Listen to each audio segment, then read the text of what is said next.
last episode, but this was a bit better, I thought. And I don't know, it's a different thing. You know, you create something, and I think Stephanie and I have watched this episode now probably, 30 or 40 times in its various incarnations. And there's just something different about seeing it with you guys and feeling the palpable energy, but also knowing that just along the row are these guys, and I know how vulnerable you can feel as an actor to see very vulnerable characterizations brought to life on a big screen for the first time. And I sat there hoping that they felt as proud as they should be. So we're going to take some questions from the audience. I've been told that there are people with microphones, so in a couple of minutes, if you have a question, want to raise your hand. I'm told that there will be microphones. Okay. So in the meantime, we'll start with some questions here, and I'll get things rolling.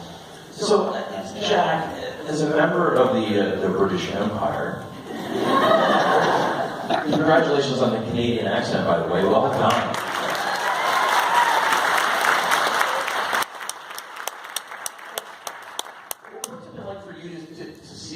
What have you learned just through this whole experience about the Allies' role and the Canadian role in the Second World War? It's been a bit of a history lesson for you. Yeah, I knew nothing about the Camp X facility before starting this, and it's an amazing thing that Canada did just in that instance. And looking into the whole history of everything that Canada did, it's an exceptional role that Canada played the victory of World War II. So, yeah, that was a fascinating thing for me. Let's quick question for Canadians. Last year's Canadian Screen Award winner, Torben Lee Red.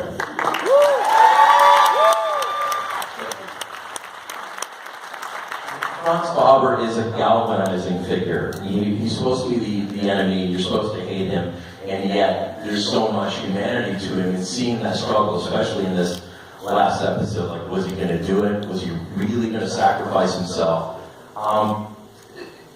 He's been fascinating to watch over the past 3 seasons. So as an actor, what's it been like having these scripts made and seeing the way that this guy changes and the questions that he has about himself and what's right? That was the most amazing job. Hello. Hi. It was just the most amazing journey I ever got to be on, to be honest. Like, in season 1, the whole thing started out like as a little guest role. I flew in and out of Budapest, and I had I think it was 1 week of work, a bit more than 1 week of work. And Mark and staff developed a lot of trust, as did the other writers when they saw what was happening with the character when it came to life. And I have to say thank you to all my amazing cast members who have been so welcoming. It was just amazing. And then they got in contact with me about season 2 and said that they wanted to explore Faber a bit more. And then I just couldn't believe what happened. Like, with every script that was coming in, it was just amazing. I mean, in season 2, it very much explored like his private life, like the aftermath of what had happened to him and his wife. And I was so glad to see how the whole Sabina plot also was evolving.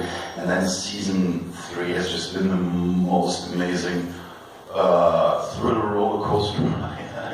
I should be honest, the character, it was sometimes even hard for me to keep track of why he would do things in a certain way. And scripts were becoming more and more tricky in that way, but it was just, they made me a full cast member with that season. I wasn't a guest anymore, I was a member of the gang, and I was so thrilled to be on their side, or them, or hey. It's not usually said. That's the best thing that ever happened to me professionally. Okay, let's take some questions from the audience. I see. Yes. Hi, Greg. You and I spoke on Twitter last week when you were at the CSAs on Tuesday. You were bemoaning the fact that you had to have a lot of beer to get through the industry and the Wednesday night creative fiction. Yes. Yes. This mic is very loud. From a production side, logistically, Mark and Stephanie, how do you deal with a multinational cast and crew when it comes to contract negotiations in a way of payment? Like, you've got Canadians, you've got Germans, you've got Hungarian crew. How does that work from a production side? It sounds to me, I used to be in the business for a very small amount of time, 20 years ago as a cross and setback, so I only have to worry about what I got here. When you're dealing with blind people here and there and doing what has to be done, how does that work in your production? Well, this is why we brought John Calvert with us. I mean, the reality is that, in Flashpoint, we felt really good that we were able to cast over 1,000 actors in that series that were all Canadian. And on this show, obviously, we had a much more multinational cast, and it was great. On one level, we really lamented not being able to bring more Canadian actors in because the cost is just too prohibitive.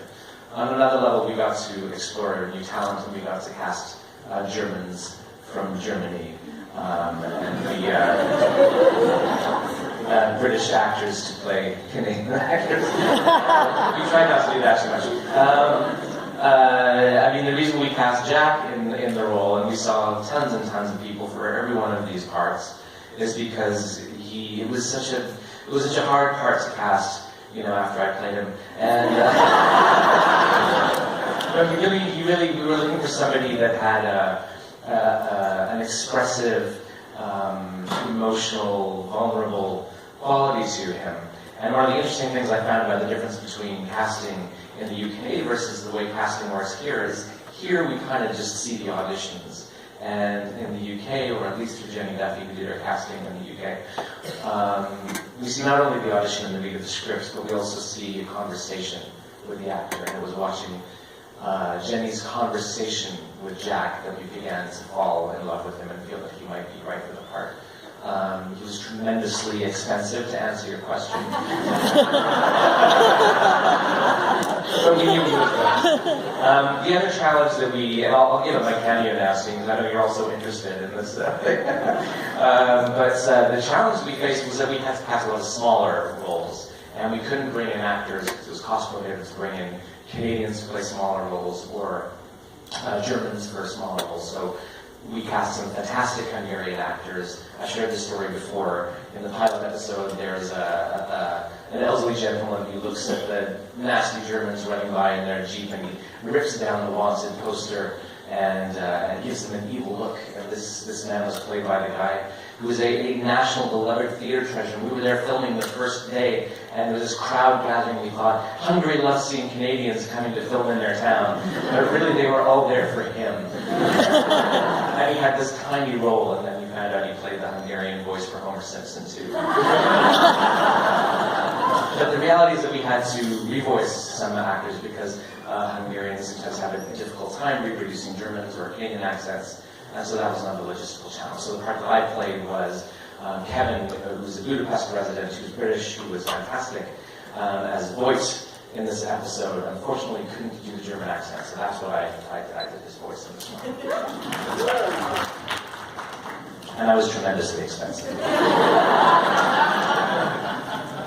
That was a great question. Over here on the right. Yes, my right. First of all, holy crap. Absolutely amazing, what an emotional roller coaster. Thank you. I just want to ask Mark and Steph, you guys have created such characters full of light and love, and we've had to say goodbye to so many of them.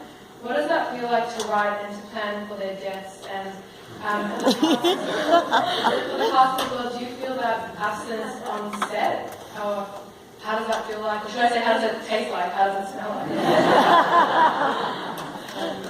I think we wouldn't be doing justice to the gravity of the subject matter if we didn't occasionally lose someone we loved very much. If we just disposed of the occasional red shirt or the occasional orange. It has to be someone who matters. It has to be someone you can't imagine continuing without.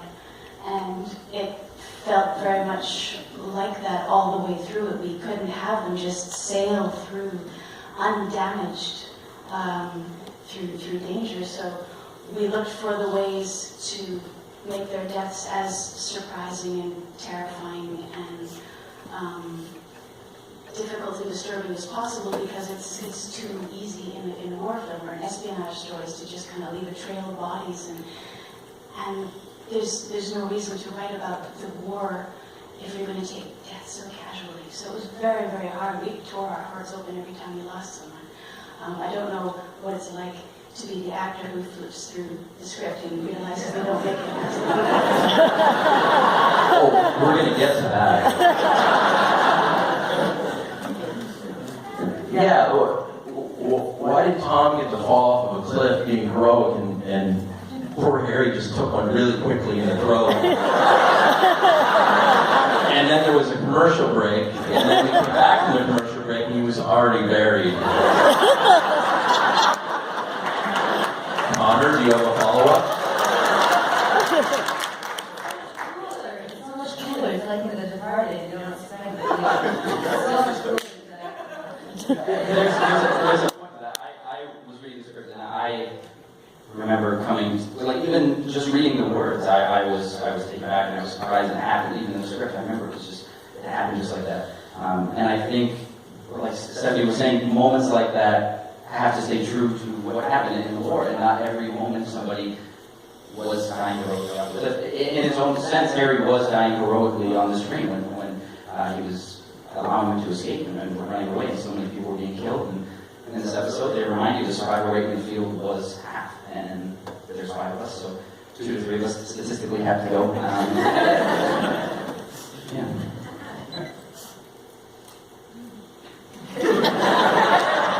Is it like a reality show where you get to go and hang out after you've been killed, like eliminated, or do you have to go home right away? Yeah, no, I went home right away. Had a private party with Dustin, sharing awkward photos of everybody, laughing at everyone.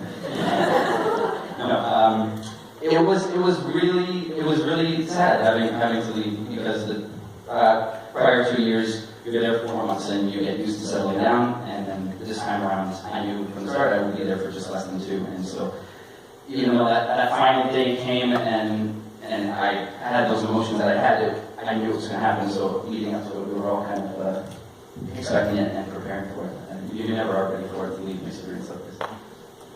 I think one thing we wanted to also honor was that even when someone is dead, they're not gone. They stay with you. Their spirit stays with you. Whether we got to keep fighting because otherwise all these people died in vain, or whether it's literally you still hear their voice, like the voice of Mary that comes back, and you know that she did that singing herself. It's just so.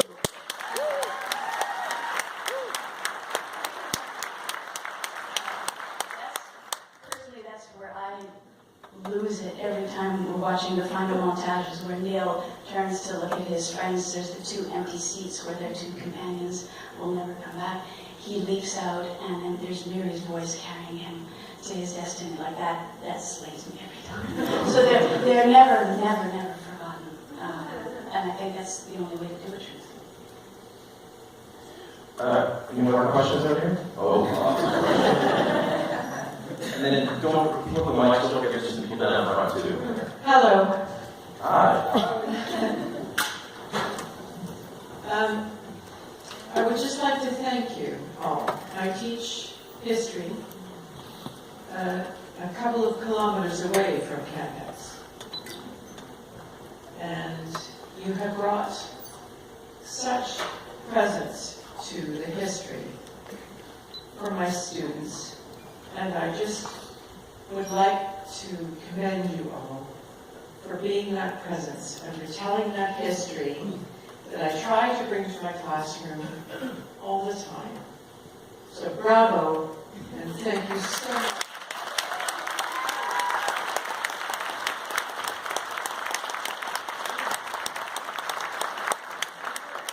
You really did bring it to life for my students, and I can't thank you enough. I can't thank you enough.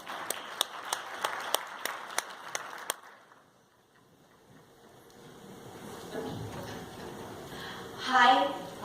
I'm actually asking this question for a friend of mine who's stuck in a French lecture at the moment. She has a term. So she's asked me to ask this question to you guys because she's a really big fan. We actually coincide and watch the episodes every Wednesday night and then talk about it the next day. So it's pretty cool. She wanted me to ask you what was the hardest scene to film, whether it was due to the emotional aspect of the specific scene or any other external factors that had to deal with all of that fun stuff. So, yeah.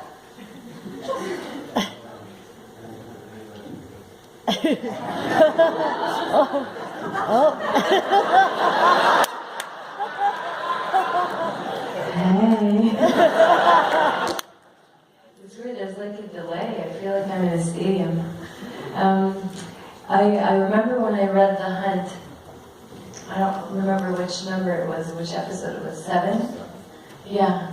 I remember seeing that moral dilemma. So what do you do for the bigger picture? And what do you sacrifice in terms of your moral compass? And that was a hard one to even read, and let alone shoot. Because you, as an actor, or even when you see television, you project yourself in a moral dilemma and you wonder what you would do. And I don't know if I would have had the courage that she had, but in a way I have admiration for what she had to do, so it was a weird zone. And I think right now there's a lot of weird zones. And, the title was Remembrance, but I think remembrance is really useful to inspire resistance. And so whenever there were hard scenes, whichever they were for whomever was sitting on stage, I think that was the motivation for carrying through those stories. So thanks to Mark and Steph and to the people who actually carried that battle.